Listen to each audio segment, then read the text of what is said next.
Здравствуйте, дорогие гости канала и подписчики, с вами Толстых Александр. Сегодня в моей жизни знаменательный день.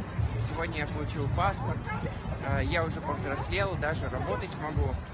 Сейчас я нахожусь в Москве, за моей спиной Красная площадь, настроение отличное, надеюсь, у вас оно такое же.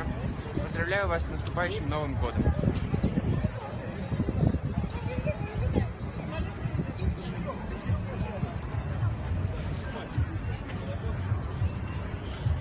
Спасибо за просмотр видео, ставьте лайки, подписывайтесь на канал. Всем пока!